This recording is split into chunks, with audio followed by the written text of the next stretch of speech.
예, 안녕하세요. 들풀북수 출판사에서 창세기 생각하는 시간입니다. 묵상 시간이라고 했는데 너무 무거운 것 같아갖고 때때로는 뭐 아무튼 창세기 묵상, 창세기 생각. 자, 오늘은 창세기 4장 25절에서부터 5장 27절까지 이제 그 계보가 나오기 때문에 그 부분은 이제 같이 포함해서 같이 말씀을 나누도록 하겠습니다.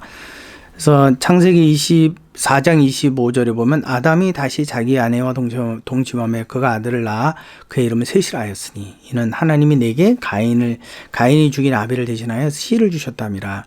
셋도 아들을 낳고 그 이름을 에노스라 하였으며 그때에 사람들이 비로소 여호와의 이름을 불렀더라. 그러면서 이제 창세기 5장 1절에서부터 이제 18절에 이르기까지 쭉 이제 계보가 나와요. 그러니까 그것은 이제 셋에 대한 계보가 되는 거죠. 아담과 하와, 그 다음에 셋, 아벨이 중간에 꼈지만 이제 아벨을 대신해서 셋의 후손들이 쭉 이제 기록이 나오고 있습니다.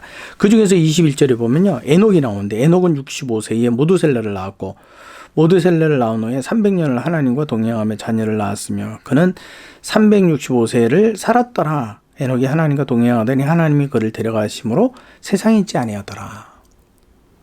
자, 그 모두셀라는 187세에 라멕을 낳았고, 라멕은 아까 가인의 자손 라멕하고 또 다른 거예요. 다른 사람이에요. 다른 인물이니까. 라멕을 낳은 후에 782년을 지내며 자녀를 낳았으며, 그는 969세를 살고 죽었더라. 그랬어요. 자, 그의 자손 중에 누가 나옵니까? 그의 자손 중에 노아가 나오지요. 노아. 그래서 노아를 향해서 하는 말이 이 아들이 이 땅에 수고로의 애를 쓰는 사람들을 안위할 것이다. 라는 말씀을 하고 있어요. 자,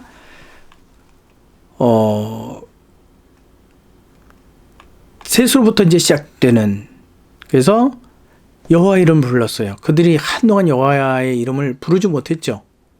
두려웠을 수도 있고 하나님께서 허락하지 않아서 그들이 부를 수도 없었고, 근데 아무튼 그 에노스 시대에 와서 에노스를 낳고 난 다음에 그들이 하나님을 부르기 시작을 했어요. 하나님을 부르다라는 게 하나님을 청하다, 초청하다, 또 하나님을 큰 소리로 내어서 이름 부르다, 이런 뜻도 가지고 있습니다. 이제 창세기 5장에 보면, 그 다음으로 보면, 여기서도 이제 또 하나의 에덴 동산과 같지 않은 하나의 사건, 비록 그가 하나님의 이름을 부른다 할지라도, 하나님께 제사를 지낸다 할지라도, 그들에게는 뭔가 에덴 동산과 같지 않은 하나의 요인이 등장을 하는데, 그게 뭐냐면, 3절에 보면요. 3절에 보면, 아담이 130세에 자기의 모양, 곧 자기의 형상과 같은 아들을 낳아 이름을 셋이라 하였다 그랬어요. 그 셋은 이제로부터 하나님의 형상을 닮아서 나오는 게 아니라 하나님의 형상이 아담으로부터 끊어지고 이제부터 아담에게 있는 형상이니까 아담 안에 무엇이 포함이 되어 있죠? 원죄의 모형까지 같이 그 셋에게 전달되어지는 과정이라는 걸 보여주고 있는 거예요. 자, 우리에게 그 아담에게 하나님의 형상인데 그 형상이 없어진 게 아니에요. 하나님의 형상은 여전히 있어요. 근데 거기에 뭐까지, 그렇죠? 원죄의 죄성까지 포함이 되어서 나오는데, 하나님께서 이제로부터는 자기의 형상을 그 자손들에게 나눠주시는 것이 아니라 어떻게 해요? 사람이 자기의 자손에게 자기의 형상을 나눠줬는데 거기에 죄의 그 본성까지도 포함해서 나눠주기 시작을 하는 거예요. 그래서 이제 하나님의 형상이 끊어지고 누구의 형상? 사람의 형상, 원죄의 형상, 불완전의 형상이 이제 자녀들에게 전달이 돼서 지금 저와 여러분들이 그 안에서 출생을 한 겁니다. 그러니까 저와 여러분들은 여전히 무엇을 가지고 있어요? 원죄성을 가지고 있는 거예요. 하나님의 형상도 가지고 있지만 거기에 아담과 하와의 원죄성도 같이 포함하고 있는 거예요. 자, 라멕이 노아를 낳고 여호와께서 땅을 저주하심으로 수고롭게 일하는 우리를 이 아들이 안위할 것이다. 그래서 32절에 보니까 노아가 500세 된 후에 셈, 함, 야벳을 낳았더라. 그 말씀까지 우리가 같이 나눈 겁니다.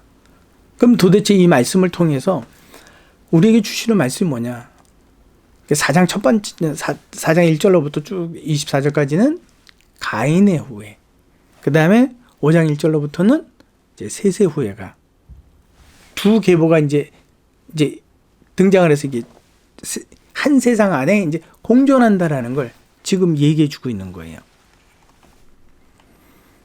그래서 가인의 자손은 믿음 없는, 하나님을 인정하지 않는, 하나님을 괴롭게 하는, 근데 셋은 믿음 있는, 하나님을 인정하는, 하나님의 이름을 부르는 그들이 이렇게 공존하고 있다라는 걸 얘기해 주죠. 이것을 사도 바울이 나중에 갈라디아서 4장 24절에 보게 되면 이 땅에는 하나님의 두 언약이 있는데 두 언약이 뭐냐? 하갈을 통한 언약이 있고 그 다음에 사라를 통한 언약이 있다.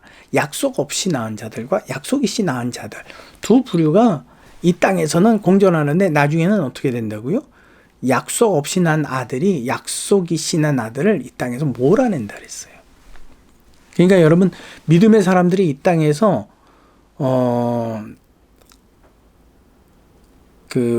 믿음 없는 사람들에게 이렇게 뒤처지게 살아가는 것이 이거 굉장히 억울할 수도 있고 답답할 수도 있고 속상할 수도 있는데 그렇기 때문에 더 열심히 뭔가를 이루어내려고 물론 그 자체 노력은 좋지만 이 땅은 본래가 믿음 없는 사람들에게 내어준 바 되었어요. 그렇기 때문에 우리는 그 안에서 어떻게 보면 새들어 사는 거나 마찬가지예요. 우리의 억울함을 언제 풀어줘요? 주께서 다시 오시는 날. 그때가 되면 이제 이 세상과 또 하나님의 나라가 누구에게 속하였고 누가 창조했는지 그것이 이제 구분이 되는 거고 그때 이제 우리의 신분이 믿음으로 말미암아 드러나지는 거예요. 그러니까 우리가 세상 사람들보다 더 뛰어난다? 물론 개인적으로는 그럴 수 있어요. 그러나 전체적인 분위기로 본다면 하나님의 어떤 섭리 가운데에서는 그러한 일들이 일어나질 않아요. 그러니까 혹시 어떻게 보면 예수를 내가 세속적인 복을 충분히 받기 위해서 하나님을 믿는다. 그건 잘못된 생각이에요. 여러분 이게 우리가 믿음을 가질 때 오해하면 안 되는 거예요. 우리에게 일용할 양식을 주시는 분이 하나님이라고 말씀하셨지 우리에게 이 세상을 지배할 수 있는 권한을 주셨다고 말씀하시지 않았거든요. 그러니까 여러분 우리가 믿음 생활할 때 이 부분을 정확하게 알고 그렇다고 우리가 이 세상을 살면서 삶을 게을리하게 되면요 믿음도 게을러져요. 그렇기 때문에 믿음을 부지런하게 채워나가기 위해서는 우리의 삶도 어떻게 돼요? 게으르지 말고 열심으로 최선을 다해서 살아가는 거예요. 우리가 이 세상에 어떤 세속적인 것을 채우려고 하는 것이 아니라 성실히 살아가는 거예요. 그냥 내게 맡겨준 일들. 만약에 거기에 그 책임자의 위치에 있다면 그 책임자로서 최선을 다하는 거예요. 그리고 그것을 통해서 내게 얻어지는 어떤 필요들을 내가 받고 누리고 사는 거죠. 자요? 말이 조금 엇나갔죠? 저도 줄이려고 했는데. 자요? 여러분, 왜 아담이 자기 형상을 닮은 자녀들을 낳기 시작을 했죠? 그게 바로 원죄예요. 원죄로 인하여서 하나님과의 관계가 단절이 됐기 때문에 하나님께서 당신의 형상을 그들 안에 계속적으로 공급하실 수가 없는 거예요. 왜? 아담과 하와가 단절시켜 버렸기 때문에. 그리고 죄성을 이제 거기에 포함을 시킨 거죠. 예요? 근데 그때 이제 하는 말이 노아를 통해서 하나님께서 새로운 시대를 열어가실 것이다. 노아가 어떤 거예요? 노아 홍수 사건을 통해서. 그 홍수가 지나고 나면 노아를 통한 새로운. 그래서 이 땅이 그로 말미암아 새로워지는 그러한 시대를 맞이하게 될 것이다. 물론 이것을 상징적으로 표현한다면 이제 그리스도로 이야기할 수도 있겠죠. 근데 요거는 지금 오늘 나갈 말씀은 아니에요. 오늘 나갈 말씀은 바로 여기까지입니다. 여러분, 믿음의 계보를 따라서 내려온 자손인 노아, 그가 세상 가운데 어떠한 역할의 존재가 되었느냐라는 거죠. 지배자? 아니에요. 이 성경에서 주시는 말씀이 뭔지 여러분 대충 짐작이 되시죠? 노아가 이 땅을 하나님께서 창조하신 이 땅에 대하여 무엇을 행하는 자가 되었다고요? 아니, 위로. 그렇죠? 안위를 허락해주는, 위로를 해주는 그런 존재가 되었다라는 거예요. 그럼 여러분, 우리가 예수를 믿으면서 정치적으로, 경제적으로 뭐 어느 분야에서 최고의 자리가 돼서 뭔가를 뭐 룰루랄라 누리라고 우리를 먼저 불러주신 것이 아니라 우리를 그 믿음 없는 그들 앞에서 믿음 있는 자가 되도록 이렇게 인도해 주셨다라는 그 하나님의 목적이 뭐라고요? 내 땅을 위로하라. 나의 사람들을 위로하라.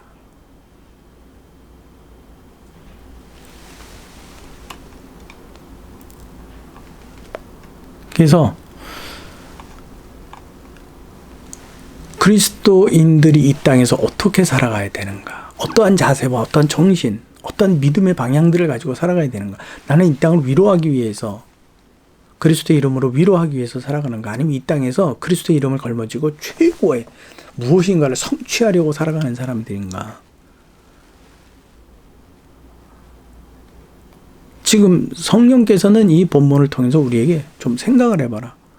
네가 지금 열심히 삶을 위하여 달려가고 있는 그 삶의 목표, 마지막이 무엇이냐? 내 이름으로 위로냐? 아니면 너를 위한 체험이냐? 이걸 좀 저울질해봐라. 나는 사람의 폐보를 살피는 하나님이다. 거짓말하지 말고. 네가 나를 믿는 이유가 뭐냐? 천국 가려고? 천국 가기 위해서는 믿음이 필요한데 천국 가기 위해서는 세상의 모든 것이 필요하니? 뭐라고 대답하시겠어요?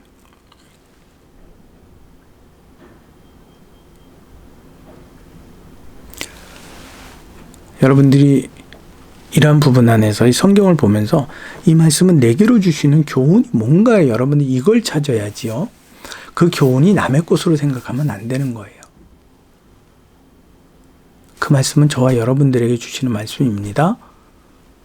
너는 내 이름으로 세상을 위로하기 위한 노아 같은 사람이 되기를 원하니? 아니면 세상의 모든 즐거움과 쾌락과 누림, 그래서 최고의 어떠한 자리들을 쟁취하기를, 그래서 사람들에게 나보란 듯이. 근데 분명히 그럴 거 아니니. 내가 이런 자리에 오르기까지 하나님이 나를 축복하셨다고. 근데 어떡하니? 천국은 믿음으로 간단다.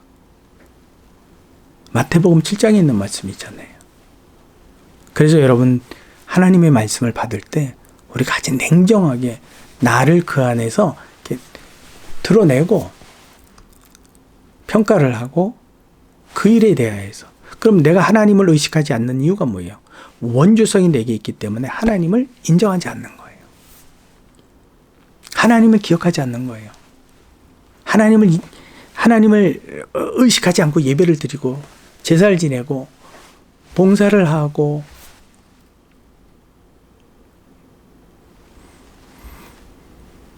충분히 무슨 말인지 이해가 되시죠? 여러분, 나는 이 땅의 노아인가? 이 땅을 위로하기 위해서 보내진 노아인가? 노아의 삶을 살고 있는가? 노아인데 노아의 삶을 살고 있는가? 아닌가? 주님 앞에 냉정히 나아가서 내가 이러한 사람이었습니다. 나의 부족함을 용서하시고 이 땅을 위로할 수 있는 자로 내 믿음을 새롭게 하옵소서. 주여, 주의 위로와 주의 자비가 나를 통하여 이 땅에 채워지게 하옵소서. 내가 그리스도의 발자취를 그대로 따라가기를 원합니다. 여기는 창세기 생각하기 들풀북수 출판사였습니다. 수고하셨습니다. 다음 시간에 또 말씀 안에서 만나기를 바랍니다. 기대합니다.